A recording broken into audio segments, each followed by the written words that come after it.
সুপ্রিয় শিক্ষার্থীবৃন্দ, আশা করি সবাই ভালো আছো। আজকে আমরা ষষ্ঠ শ্রেণীর বিজ্ঞান বইয়ের দ্বিতীয় অধ্যায় মেরুদণ্ডী প্রাণী এখান থেকে শুরু করব। এদের দেহে মেরুদণ্ড আছে।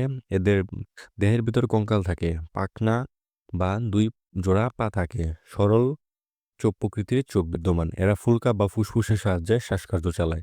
মেরুদণ্ডী প্রাণীদের বৈচিত্র্যের উপর ভিত্তি করে কয়েকটি শ্রেণীতে ভাগ করা যায়। সকল মাছ মৎস্য শ্রেণীভুক্ত প্রাণী। এরা পানিতে বসবাস করে। বেশিরভাগ মাছের গায়ে আইস থাকে, যেমন ইলিশ, কই, রুই ইত্যাদি। আবার কতগুলোতে আইস থাকে না, যেমন মাগুর, শিং, ট্যাংরা, বল ইত্যাদি। মাছ ফুলকার সাহায্যে শ্বাসকার্য চালায়। এদের পাখনা আছে, পাখনার সাহায্যে এরা সাঁতার কাটে। ব্যাং ব্যাং হলো উভচর শ্রেণীভুক্ত প্রাণী।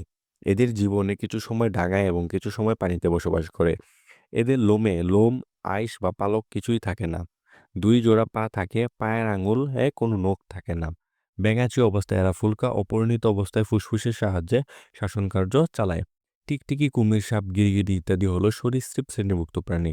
এরা বুকে ভর দিয়ে চলাচল করে, আঙুলে নখ থাকে, ডিম পাড়ে, ডিম ফুটে বাচ্চা বের হয়, ফুসফুসের সাহায্যে শ্বাসকার্য চালায়।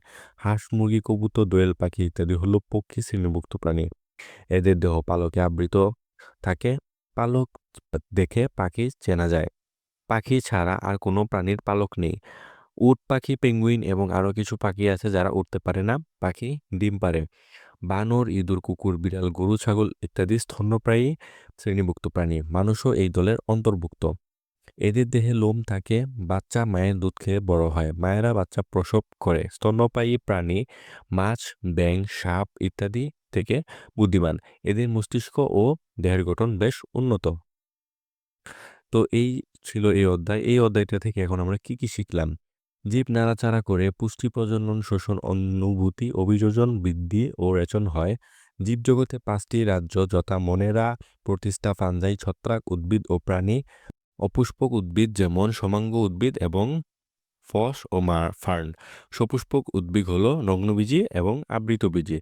এই অনুশীলনীগুলি সবগুলো আমরা পড়বো আস্তে আস্তে। আগে আমরা সম্পূর্ণ ইম্পর্টেন্ট লাইনগুলো পড়বো, তারপরে আমরা সব অনুশীলনী এবং যে আমাদের সৃজনশীল রয়েছে সেগুলো আমরা খুব বেশি বেশি প্র্যাকটিস করব। সেই পর্যন্ত সবাই আমাদের সাথেই থাকো। ধন্যবাদ সবাইকে। আগামী ক্লাসে আমরা 3য় অধ্যায় উদ্ভিদ ও প্রাণীর কোষীয় গঠন এইখান থেকে শুরু করব। সেই পর্যন্ত সবাই সুস্থ থাকো। ধন্যবাদ সবাইকে।